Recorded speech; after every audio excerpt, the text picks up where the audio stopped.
Oh, right away. Oh, this is a good one. This is a good one. 8 completely took my bobber down. She's being wide. I'm not swinging this one in. Come here, fish. Come here, net. There we go. Let's go. Netting giant bluegill. Look at the size of this one. This week, I'm going back to my roots and I'm chasing after trophy bluegill. Look at this beautiful spring bluegill I just caught out of my backyard pond. Let's release him quickly. There he goes. That was a graceful release. Anyways, for those of you who are new to the channel, I have been filming a TV show and have been the host of a TV show for the past 4 years called Hooked. Today's video is actually an episode that I filmed last year in May, which is a couple weeks from now. And I filmed on a little reservoir near my hometown and I crushed on some giant bluegill. In a couple weeks from now, that bite is going to be hot. Any pond or lake will have lots of bluegill and they will be eating. So I wanted to share this video with you guys to let you know it is coming and it is coming in hot. And I will be out there doing that again. But for now, enjoy this video that I filmed last year. Hello everyone, welcome back to another episode. It is Avery here and I am at the lake where my passion for sport fishing began. This little reservoir called Deer Creek and where I grew to love being out on the water. As you might notice behind me, our little smoker craft does not have our usual 8 horsepower Yamaha on the back. And that is because some of these little lakes and reservoirs around southern Ontario are great for catching big species of fish, especially big panfish, but unfortunately we cannot use a gas motor. They only allow electric motors here on this lake. It's an electric only lake. So we are out in the little boat today, fishing my roots. We are going to try and get into some giant panfish, the species that started off my fishing career, and we're gonna see if we can catch some big ones today. Let's get out on the lake.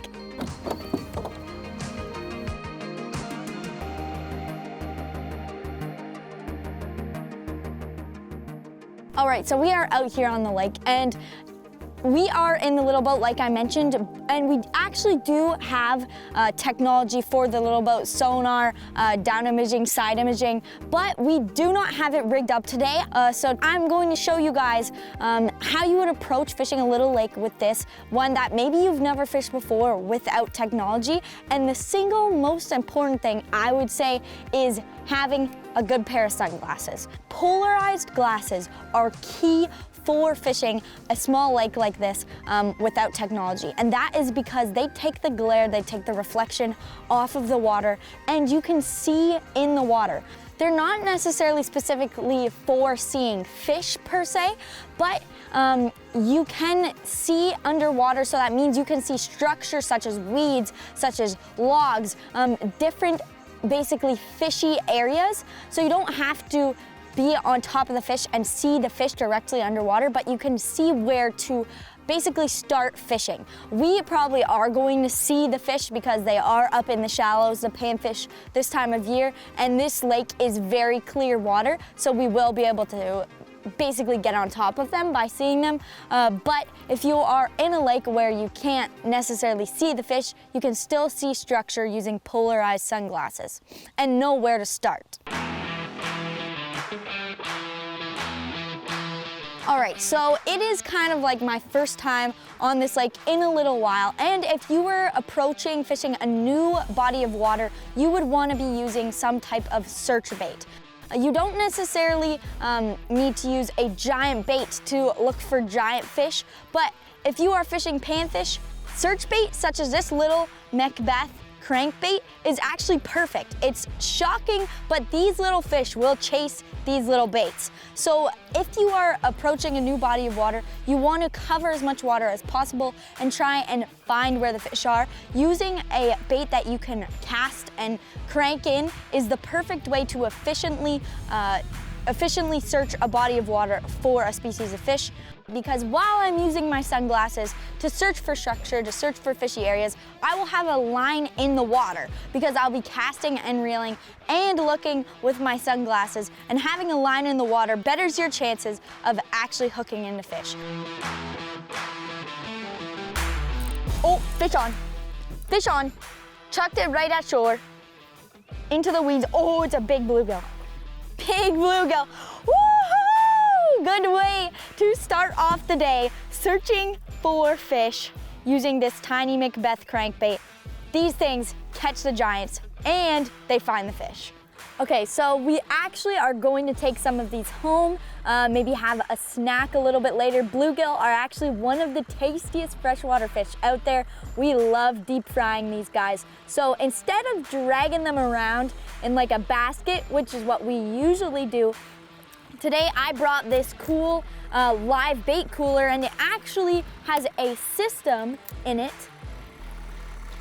to put bubbles in the water and create oxygen so the fish last longer. So this actually is a live bait cooler, like I said, and we actually use it for shiners when we are using live bait in the summer months.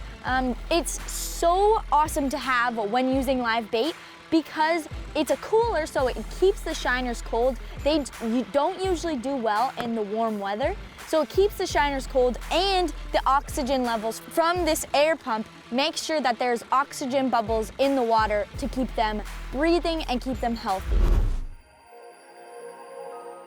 Okay, I had a couple follow-ups with this, but they weren't committing to it. So I've got my float rod here, and it's got a worm on it, jig on it. I'm gonna throw it in and see if they're more willing to eat this with the worm than the crankbait. There's a big one there. How did I spook them? Spooky fish. Oh, I think they're coming up to it. One's coming up to it. There's a bunch there. They just aren't committing. Maybe now it's not deep enough. There, right there. That's where I want it to be. Oh, right away, in the trees. I casted right to the tree. Big bluegill on the float. It took my bobber down. As soon as it hit there, I think these fish are actually a lot spookier than I'm thinking because I have to get far away with the boat. Oh, it's a big one. I think it's even bigger than my last one. It is a big one. Look at that thing. Look at the size of this monster. Oh my gosh. I'm grabbing it. There we go. Look at the size of this thing. It's bigger than my hand. Giant monster bluegill. All right, I casted my float in there after having been chased with the crankbait, but the fish not committing. And as soon as I got my float in there, this giant committed right away. Beautiful bluegill. Look at the size of this thing. Like I said, it's bigger than my hand. Caught it on this really tiny little VMC neon moon eye jig, and it got him, kept him pinned. Let's put this guy in the live well. Literally bigger than my hands. Like it fits in both palms of my hands. That's how big this fish is. Let's put him in the cooler. Woo-hoo-hoo, that's a monster. It makes the other one look small. That's crazy. Let's get back to fishing. Okay, so the bait we are using today is worms. So I don't love to use live bait because it is messy. Sometimes the live bait doesn't necessarily survive the longest. And worms are just gross. I got black stuff all over my hands, but you cannot go wrong when fishing for panfish and using worms. Bluegill, especially sunfish, they all absolutely devour worms. And the best thing is if you are fishing with kids and getting kids into the sport, because bluegill and sunfish and pumpkin seed love the worms so much, it's usually fish after fish after fish. They won't get bored and it's easy for them to use. So as far as my rod and reel goes, I'm pretty much using the lightest gear possible because we are fishing for smaller species of fish. I've got a ultralight Calaris. I'm spooled up with 5-pound braid, 6-pound fluorocarbon, light line, and a light rod, so you really get to feel those fish. It's really, really fun to panfish when you're using lighter gear because they actually fight back. And last but especially not least, what I'm using to actually hook into these fish is this really little tiny 1/32 of an ounce, I believe it's size 6, neon moon eye. And the awesome thing about using a jig head is instead of using a hook where it's easier for the fish to swallow it, the jig head prevents the fish from actually swallowing the hook because of the head. So you aren't having to try and rip the hook out of the fish's gills and throat. So it's really great if you are fishing catch and release, but it's also really great for just like a hookup percentage. Oh, something's got it. I'm just letting it take it. Fish on. Oh, wow, this one's fighting. Maybe I need to tighten my drag a bit because it's loose. I think it's a rock bass. I think I got a rock bass on. Rock bass, woo! Different type of species of panfish. They're really bony, so they're really hard to clean. You don't get a whole lot of meat off them. So I am gonna release this little guy, but it's still a cool catch. There he goes. Oh, got him. Oh no, it's another rock bass. These rock bass apparently love my neon moon eye jigs because a bluegill was going right to it. Looks like a clone of the last one, maybe a little bit bigger. A bluegill was going right to it, and then he scared the bluegill off, took my jig, ate him. Back you go, buddy. Whoop. Oh, got him. There we go. There we go. Good bluegill. Good bluegill in the trees. I don't think he's as big as my last one, but he's definitely big. Woo-hoo! There we go. Right species, or one of the right species that we can eat. Good little bluegill in the trees. He took a while to eat it. I think I'm a little in close, because sometimes they don't fully commit when you're in that close. They can see the boat in this clear water. So I'm gonna have to back off a bit, but eventually, after some enticing, I got him to eat. Let's put him in the cooler.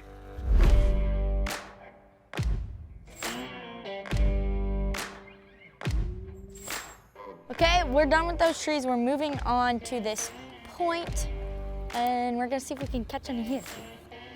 So why are we moving on to this point? Well, basically, the bluegills are about to spawn any day now, and so as they're transitioning from like deeper water into the shallower water where they are going to spawn in the back bays, they'll actually stack up on these points and eat as much as they can before they spawn.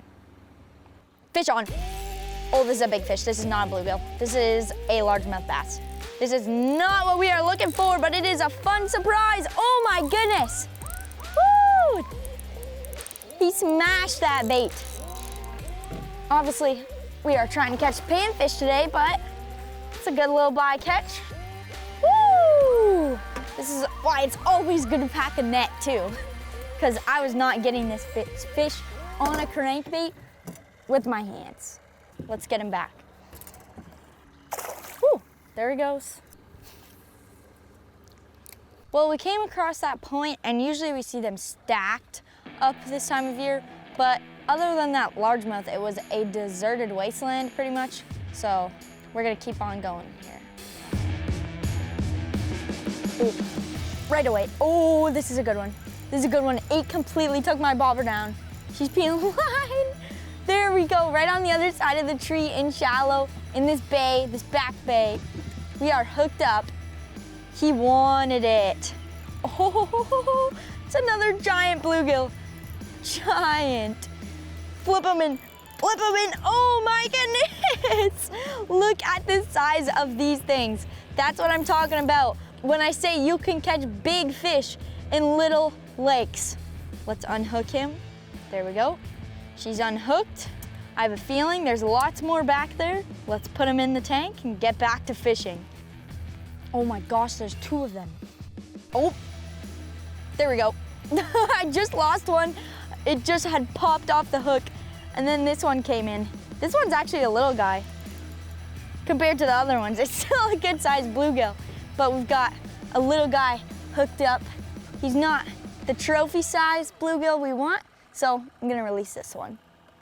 Another thing you might notice is we're pretty far away from the spot, and that's because I wanna get those long casts, and I've got my motor on low because I don't wanna spook the fish.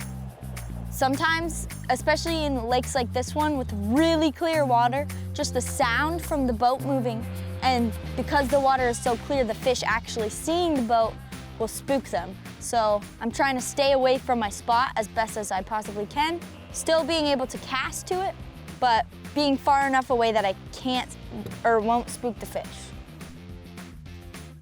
Oh, there we go. There we go. Got him. Right off the tree in the weeds. And the weeds, this guy ate like this little puffy stuff. So it's kind of like not as clear here, and I think that's because there are bluegill in here like starting to make beds and spawn. Oh, this is a good one. Oh my goodness. Look at the size of this thing. He took a couple tries to actually eat it, but it's a monster trophy-sized bluegill. Yep, I see you going towards it. I see you. There we go. Oh, this is a big one. This is a big one. I know this one's a big one because I could see him. I could see him from a mile away. I need a net for this one. I'm not swinging this one in. Come here, fish. Come here, net.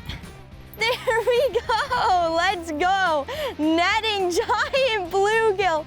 Look at the size of this one. This is the biggest one of the day so far. I literally watched him eat it. I cast it towards him. Look at the gut on him. He slowly came and devoured that bait. Like as soon as he hit, the bobber was down. Literally look at the belly on him. Unhooking this guy. There was literally a fish following him up, but I had to net him because I was not swinging this fish in. All right, so we've got 6 in the cooler. That is a great snack for myself. The limit in this zone is actually 50 if you are fishing for sunfish specifically. We do not need to keep 50 fish. There's a lot of meat here with only 6. And when we are fishing smaller lakes like this with big fish, we try not to keep a whole lot just because we want it to maintain this awesome fishery with lots of big fish like these bluegill. Let's get back to fishing. Oh, got him. Got him. This is another big one. I didn't even realize my bobber go down. We are slaying monsters right now. This little area has giants. Woo! He's pulling my drag. Have my drag a little loose. I'm swinging him in. I'm swinging him in. Woo! Look at the colors on this one. So pretty. So beautiful. Bright blue belly, or gills. Bright orange belly. Beautiful, beautiful bluegill. So this is what I'm talking about with the hook, that the jig head is so much better than just using a straight hook, because right here, it's hooked perfectly in the side of the cheek. With a big fish like this, if I was using a small hook, it would get caught deep in the throat and we'd probably end up killing this fish right away. And if we were releasing them, we wouldn't be able to. And I am releasing this one. One more fish here and then fish it off. Oh, where's my bobber? I look away for 1 second. I'm like, where's my bobber? It had disappeared and there's a fish on. That's the one fun thing about float fishing is you might look away for 1 second and your bobber could be gone. Oh my gosh, it's monster after monster after monster. There is no lack of big fish in this little reservoir. This guy's got some dots on him, but it's a monster. Look at the gut on him. Look at the belly on this fish. I think we mastered trees. We mastered not necessarily on the point, but in between the point and the trees. Now it's time to go catch a couple fish at the docks and then head out. But it has been a good afternoon, to say the least.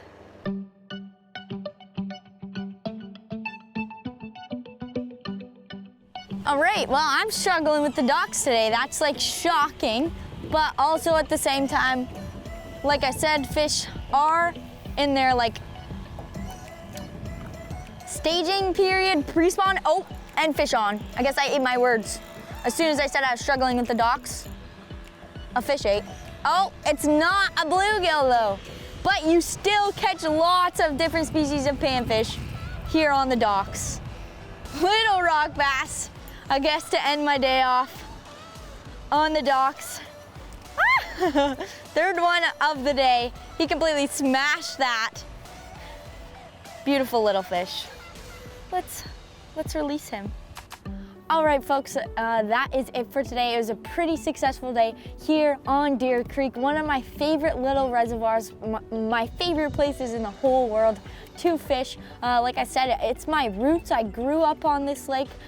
This is kind of where I gained my passion for fishing, especially fishing for those spring giant bluegill like we did today. We got some to take home for a snack, and it was so awesome catching some complete tankers.